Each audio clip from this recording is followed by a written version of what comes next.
Good evening. Today is April the 30th of 2012. My name is Matthew Ewing, and it's time for another octave evolution.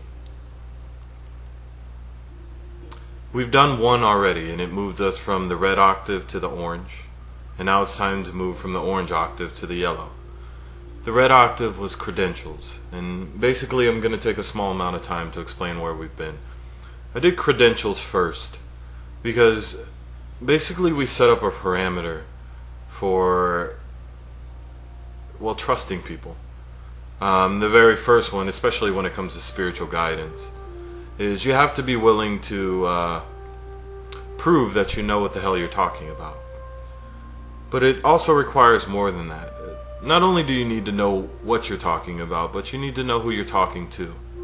And also have a realistic and empathetic motivation for speaking to them in the first place. Through the credentials, what I did was, in essence, gave people first showing them that in essence I do understand and know exactly what I'm talking about, but also help them to understand basically my primary motivations for doing what I'm doing. Through the Art of Living octave, we took basically the starting point of the credentials. Once I was out of the way, then I got to actually move on to the work that was possibly to be done. And the very first portion of that, at least in my opinion and from my experience, has been getting to a point where you could where you could fall in love with who you are. Where you could actually come to the point of seeing yourself as the masterstroke of creation that you are. See, actually it's very appropriate because the next octave, the octave that we're going to deal with right now, is the power octave. The yellow has to do with power, liberty, freedom, position, status, identity. But mostly you can sum all of those things up in autonomy. That's what the primary essence of the yellow octave is. Autonomy. So the whole of the octave, just like the whole of the orange octave, although it went through 3 phases of deconstruction, observation, and reconstruction, the whole octave, the umbrella term for that, was the Art of Living. Through the autonomy octave, we're going to go through different series, but overall, all of those represent individual fragments of the overall idea, the essence of that autonomy. With these octave evolutions, I actually give myself a chance to speak outside of the confines of any structured idea. And what it does is it brings to the surface, because I do all of these the way that most people would consider a channel operates, where I empty myself out and I simply speak. However, I never surrender my consciousness for that of another's. Do you understand that's the subtle difference? There's a few ideas that I want to take the time, since I actually have the opportunity to, and I haven't figured out a way to work them into the lesson plan, that are obsolete. Not only obsolete, but they're detrimental for people to continue to hold on to. So I want to take some time and just totally annihilate those shits before we move on, so you can at least understand how it is that I arrived at all of the conclusions that I did. See, I took the time of telling you that you needed to deconstruct yourself and get rid of programming, get rid of mental capacities, but most people don't actually have a parameter for identifying what is an unconscious program and what is themselves. So what happens is unconscious programs tend to be relegated into an assumptive layer where they're never touched again. They're never questioned. Let's take the time with a few of those and get rid of the ones that legitimately are no longer useful. First of all, the idea of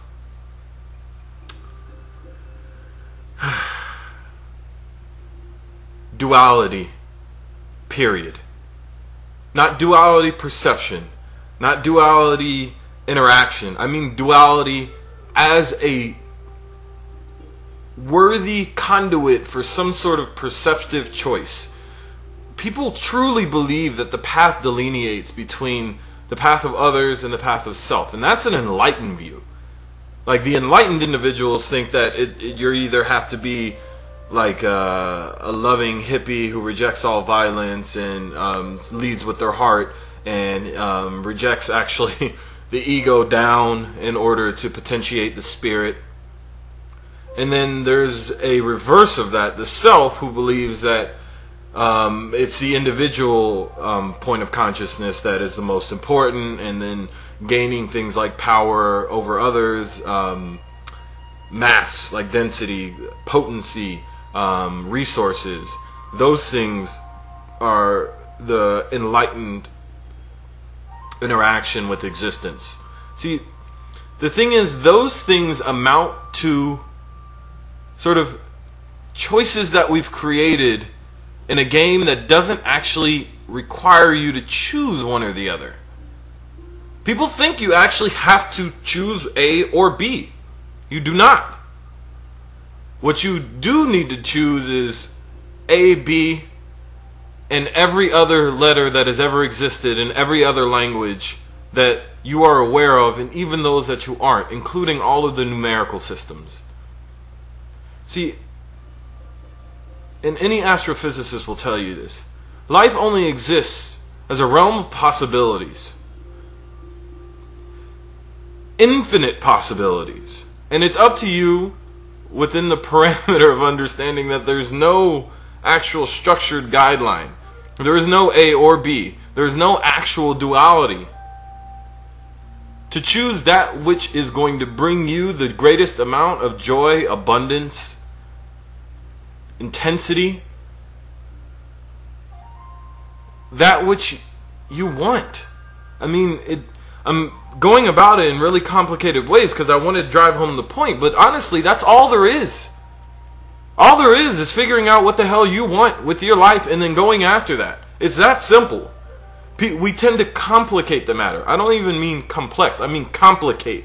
We believe, and we've been fed, that when it comes to complex situations, only a complicated answer could be the right one, but that is horseshit. Here's another one. The leader-follower paradigm. It's over. It has been gone a long time ago. Let me explain to you why. You are everything that exists in the whole of existence. There is not a single point of existence that is not you, to include every version of God that has ever been entombed. All of them are you in this single moment. So who the fuck are you going to go to lead you? Who are you to follow yourself? Do you lead yourself? They are you. I don't mean it in the esoteric, we are all one. I mean literally, they are you. You are them. There is no one to lead you. I cannot lead you.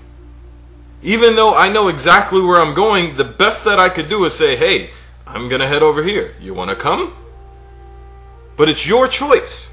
Much like I can't teach you anything. People would say that's ridiculous because the whole model of reality is based on teacher and pupil. But still, it's horseshit. Let me explain to you why. I'm just telling you things that I think are true. If you find something important in it, it's because you decided to do that. I cannot at all change the constructed nature of your reality. If you decide to give me some sort of credibility, then maybe my voice will carry more weight, but that is your choice. That is your doing, not mine. I did not teach you anything. You chose to learn something from me. Just like there's no teacher, just like there's no leader, there's actually no pupil and no follower. There's also no gurus. Anybody who's seeking to tell you that they are a guru or an enlightened being is doing so because they're walking the path of self without even understanding it. They want you to continue to validate that claim so they get a larger boost in the evolutionary reality. They haven't moved past duality perception themselves. The reason why I'm taking so much time with this is because it's really intrinsically necessary for me to explain that the majority of what exists, 99.9% in fact of what exists, is empty space. 99.9% of humans are all genetically compatible. Think about this shit. 0.01% is what we see as the whole of the material existence. How could that be the most important thing? 0.01% makes up all of our social differences. Everything that we consider countries or identifications, tall, short, fat, thin, dark skin, light skin, blonde hair, blue eyes, amount to 0.01% of our genetic code. But we're focusing on that. The duality perception is a portion of that. How could that be the answer? How could you ever find the answer if that's where you're stuck? Let it go. The majority of what you are is nothingness. Nothing. Emptiness. Empty space. Empty space is without duality. Because it's at the beginning of all things, and it's there at the end. All the things, perhaps, deal with duality, but you're not a thing. You're that which is aware of the fact that there are things. If you want to identify with something, identify with the truth of existence based on the majority of that which is. That which holds true as the governing principle of what is. There is nothing that's more pervasive than space. Not only does it surround all things, support all things, sustain them, but it's also what infuses them. It's the main component of all of the structure. And it's beyond, it's beyond all attempts to measure, all attempts to vocalize. I'm trying to explain the space around it, but it's nothing but space. Let me leave that alone for a second. Alright. The reason why we went from red to orange to now yellow is because existence unfolds in that pattern. The very first thing, the very first virtue is strength, and that's a red concept. It allows for security and safety. Once you get security and safety as let's say a people, then you can start working on construction, which is an orange concept. Once you've worked on construction and you have your safety established, the third thing that you can start working on is individuality. Your individual identity as a nation, as a people, as an individual person. See, there's a natural outlying process to the unfolding nature of material. By observing from the place of stillness, from non-identification, I can recognize those intrinsic patterns because I'm not caught within them. It is impossible to see the ocean if you're identified with being the fish. It's impossible for you to understand that you are a purely energetic being if you're identified with being human. It's impossible to see you're human if you're identified with being, I don't know, a Jew. See, all of these things, these duality fragments that we've chosen to identify with, do nothing but limit the capacity for the perception of true, non-dualistic reality. We've moved to a point in our evolutionary growth that we are ready for totality understandings. The very, very first one, and the one that is going to crack this whole thing wide open, is the understanding that autonomy is part of your basic structure. No one has a right to tell you what to do with your life because they're you. They're not greater than you. They're not lesser than you. They're the same as you. Because they're the same, they can't tell you what to do with any sort of authority. No one has authority over you. Autonomy is part of your base nature. We've just chosen to abdicate that because we've chosen instead to seek humility. Humility doesn't serve anymore. It's time to live.